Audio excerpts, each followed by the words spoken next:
ওই শয়তানটা আমার দাদার জীবটা কেটে নিয়েছে।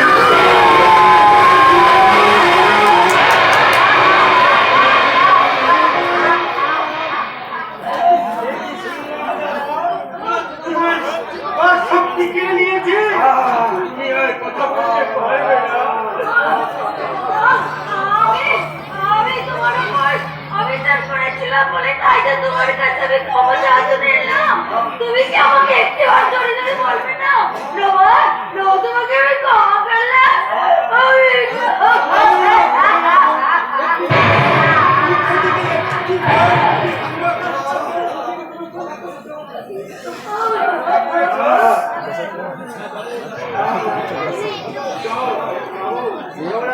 তার আগে শয়তানটার কাছে আমি কৈফিয়ত চাইবো। কেন কেন এই শয়তানটা আমার দাদার সর্বনাশ করলো?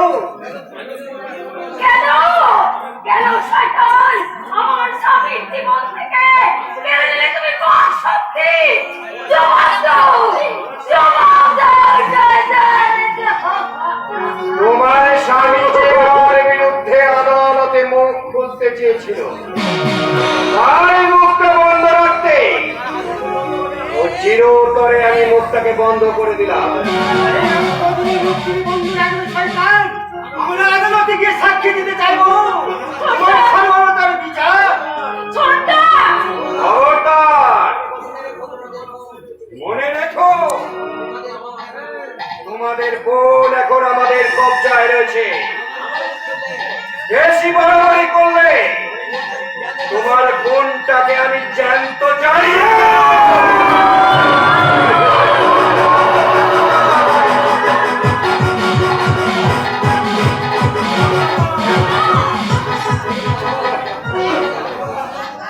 তাহলে এত বড় অন্যায় বুঝে মেনে নিতে হবে? অপরাধী করেও অপরাধের সাজা পাবে না। ঠিক কেমন সভ্য সমাজ? এটা সভ্য সমাজ নয়, এটা সভ্য সমাজ নয়, এটা সর্বনাশ। তাই তৈরি কসাইরা মানুষের জীবন থেকে সুখ শান্তি করে সব কেড়ে তাই এরা কোনো সাজা পায় না, এই কোনো বিচার হয় না।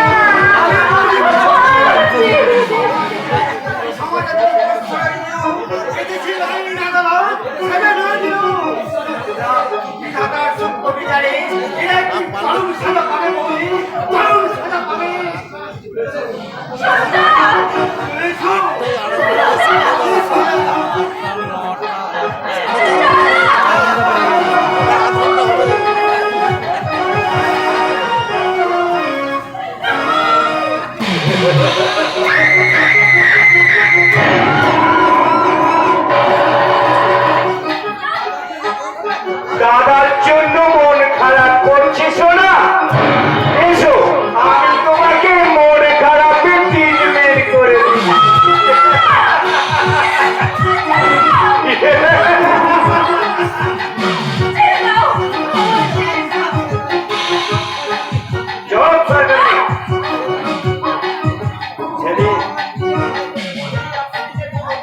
আমি যদি আমার নিজের পড়তাম তাহলে পারতেন।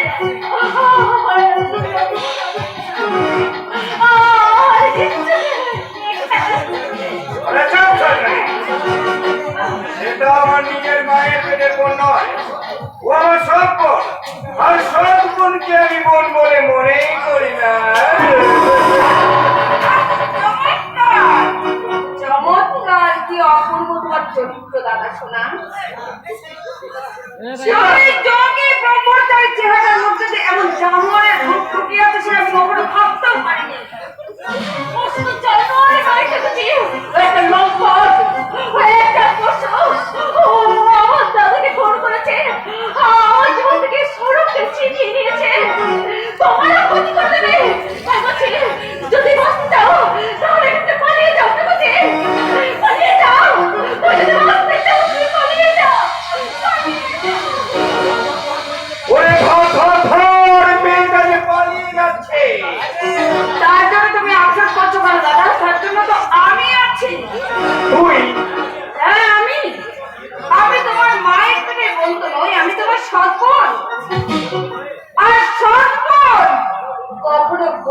হতে পারে না। তুই শোন সেটা। না না না না, তুমি তো লালসার খিরে মেটে তো আমার উপরে ঝাঁপিয়ে পড়ো। আর আমি আজকের এই সভ্য সমাজের মানুষের কাছে দেখিয়ে তোমাকে আমি বলবো, আজকের দিনে সৎ ভাই আর সৎ বোনের সম্পর্ক হচ্ছে খাদ্য আর খাদকে, খাদ্য আর খাদকে।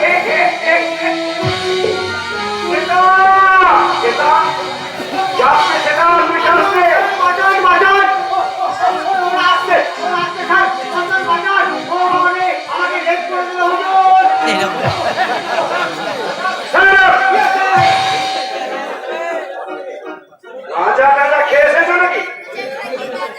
ছেলেরা মেয়েদেরকে রেপ করে শুনেছি, তো তোমার মতো দামড়া মাগড়াকে কে আবার রেপ করবে শুনি? ওই যে আসছে হুজুর, হিজিরে হিজিরে হিজিরে।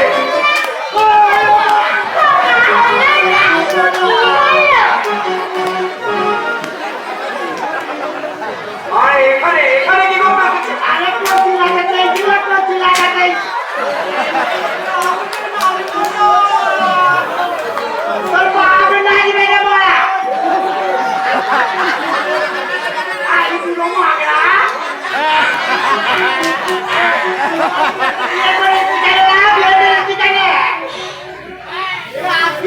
মেয়ে পাইনি তাই সময় বিয়ে হলে তোর কচি হতো। কচি যখন করিসনি তাই আমরা একটু তবে কথা দিচ্ছি আজকে ভোটে কালো খান্না কেন্দ্রি পুচি পুচি টাকা পাবো, আগেই বিয়ে করবো।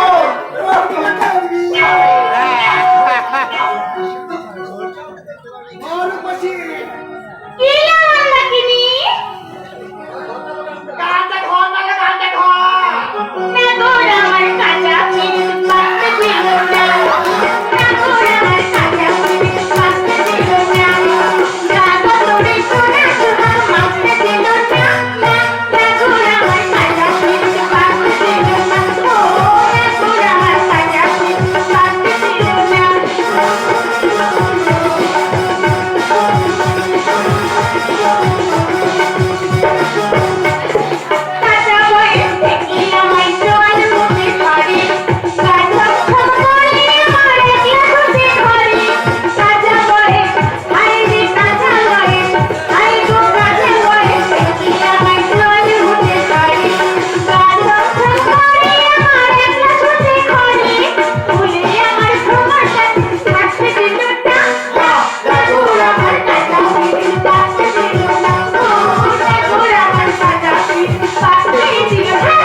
শক্তিমান শক্তিমান, হ্যাঁ শক্তিমান।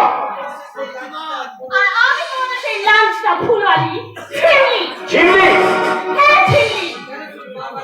কেন কেন তুমি বারবার আমার উপরে এভাবে আঘাত আনছো শক্তিমান? আমি তোমার কি ক্ষতি করেছি? ভুজঙ্গরাজ 22 বছর আগে এক শান্তির সংসারে তুমি আগুন ধরিয়ে দিয়েছিলে। শক্তিমান, আদর্শবান পুলিশ অফিসারের স্ত্রীকে তুমি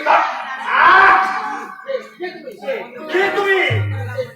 আমি সেই পাগল হয়ে যাওয়া পুলিশ অফিসার সত্যবান্নায়ের বড় ছেলে। তুমি তুমি আমায় ক্ষমা করো শক্তিমান। আমি তোমাকে দিন করে যন্ত্রণা দিয়ে মারবো, তাহলে আমি তোমাকে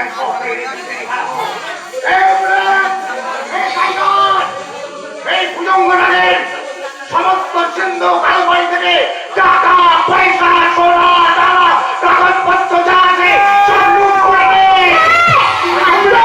আমাদের লোক তখন তোমরা আমাদের বাজবার তালে তালে নাচবে।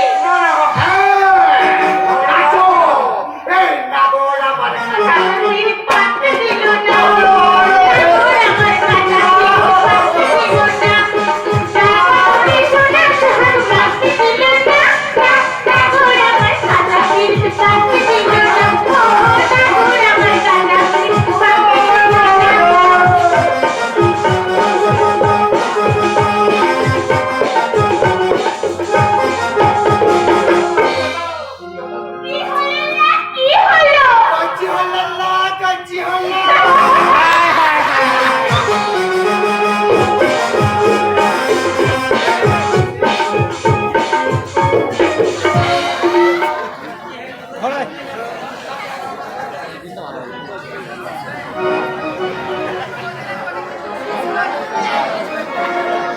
এই পথ যদি না শেষ হয়, তবে কেমন হতো তুমি বলো তো?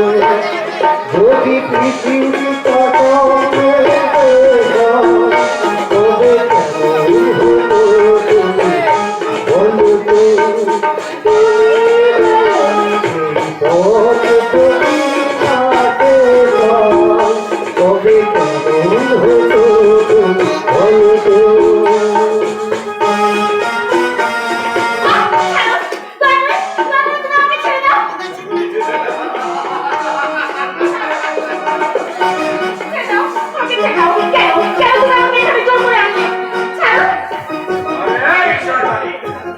তুই শক্তিমানের আসল শক্তি, তাই না? তাই তোকে আজ আমি উলঙ্গ করে দেব।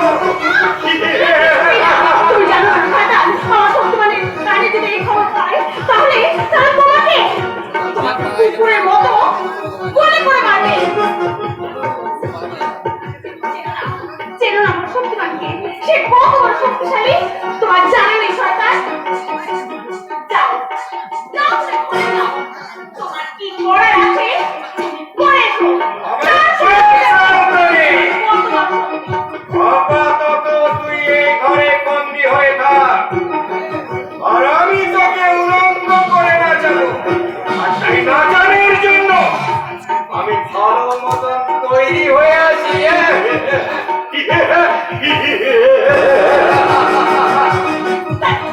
কি করবো? ওই শয়তানটা পাশের ঘরে মদ খেতে গেল। আজকের এই কথা কি শক্তিমানের কানে কেউ পৌঁছাতে পারবে না? কেউ কি নেই আমার দলের বন্ধু? কেউ কি নেই? কেউ কি নেই? আছি, আমি আছি। শক্তিমানের কাছে তোমার বার্তা পৌঁছাতে না পারলেও তোমার দাদু হয়ে তোমার কাছে আমি। কে কে তুমি? আমি শয়তান ভুজঙ্গ নাগের একমাত্র সৎবোন। সৎবোন? হ্যাঁ, ওই অমাবস্যার সঙ্গে থেকে আমি অনেক পাপ কাজ করেছি। তাই তো সেই পাপের প্রায়শ্চিত্ত করতে আমি এসেছি। কিন্তু পাপের প্রায়শ্চিত্ত করতে এসেছো? হ্যাঁ দিদি। এই নাও, তুমি এই কালো কাপড়টা গায়ে জড়িয়ে এখান থেকে বেরিয়ে চলে যাও। তোর শয়তান তোমার যদি কোনো ক্ষতি করে দেয়, কি আর ক্ষতি করবে? বড় জোর আমাকে মেরে ফেলবে। শোনো, কি বলে যে আমি তোমাকে ধন্যবাদ দেবো, তা আমি ভাষা বলতে পারি না। শুধু ঈশ্বরের কাছে কামনা করি তিনি যেন তোমাকে রক্ষা করেন, তিনি যেন তোমাকে রক্ষা করেন।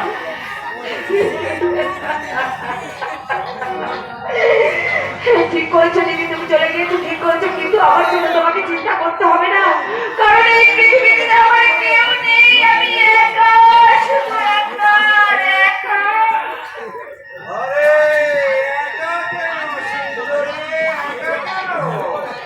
আমি তো আছি, আর সারা রাত আমি তোমার পাশে থাকবো। কি হলো ডালে? আরে এমন কলা বসে যে বসে আছো কেন? লজ্জা করছে? এসো, আমি আমার পৌরষ দিয়ে তোমার সব লজ্জা ভেঙে দেবো।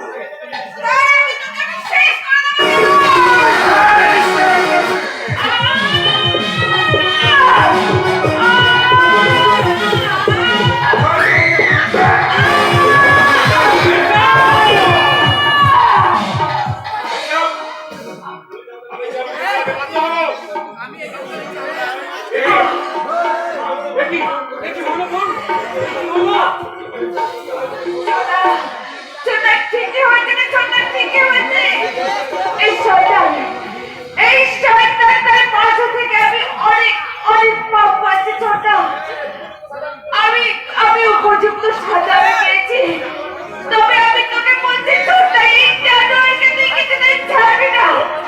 এই জানোয়ারটাকে তুই উচিত শিক্ষা দিবি দাদা, উচিত শিক্ষা ওকে ওর সাজা দিবি।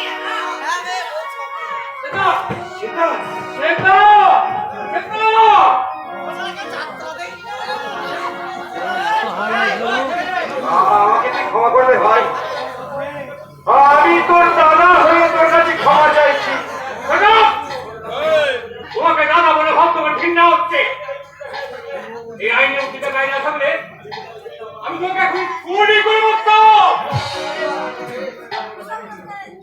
You under arrest. এই কালু রামা তোরা এসে গেছিস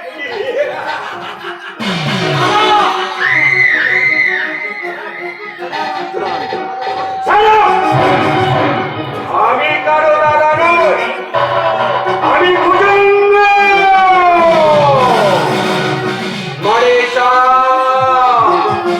তবে গোত্র কেউটের মতো ঝোল মারি না, অজগরের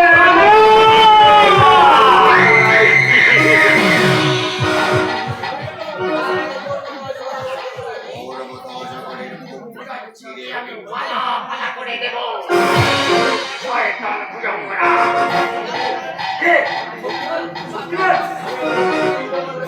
আমি তোকে দিন দিন করে মারতে চাইছিলাম, কিন্তু তুই যে নিজেই এত তাড়াতাড়ি তোর মৃত্যু থেকে কাটবি এটা ভাবতেই পারেনি। শক্তিমান, তুমি ওকে আইনের হাতে তুলে দাও। কিসের আইন কার্যন? যে আইন একজন স্ত্রীর সম্মান রক্ষা করতে ব্যর্থ হয়, যে আইনের সম্মান রক্ষা করতে গিয়ে আদর্শবান স্বামীজার বর্তমান ভাইকে পদে পদে পাগলের মতো ঘুরে বেড়াতে হয়, সেই আইনের বলার কোনো ভরসা নেই।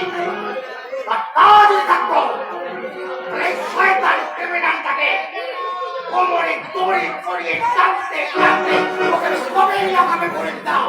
লোকাকে তারপরে তারপরে তুমি কে? কে কে তুমি? দেখবে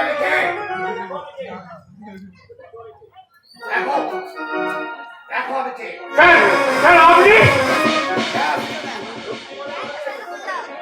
শক্তিমানের আড়ালে ইন্সপেক্টর বিবেক রায়।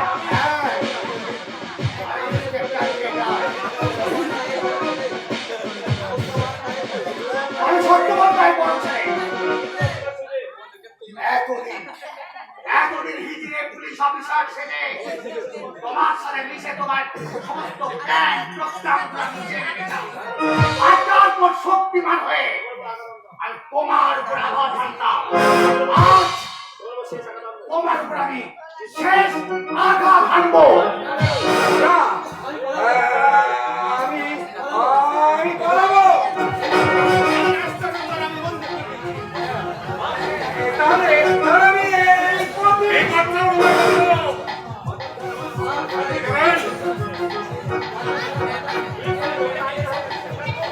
বাজান স্যার, বাজান, আমাকে আপনি বাজান স্যার।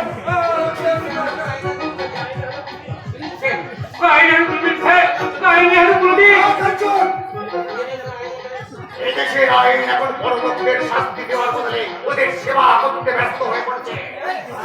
আইনের ফাঁক করে এটা ঠিক বেরিয়ে আসবে। তাই আমার মায়ের গুণী সভ্য সমাজের শত্রু এই শয়তানটাকে আমি নিজের হাতে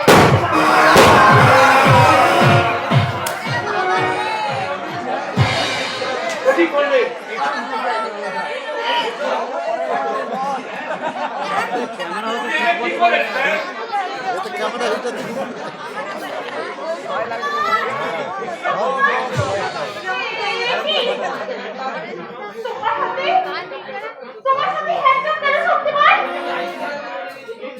আমি যে আইন নিজের হাতে তুলে নিতে চেপে, তাই তো আমি আইনের সাজা দিয়ে আছি। আমার কি হবে? আমি তোমার অপেক্ষায় মন দিয়ে বসে আছি। আমার সেই প্রতীক্ষার অবসর কি কোনোদিনও হবে না।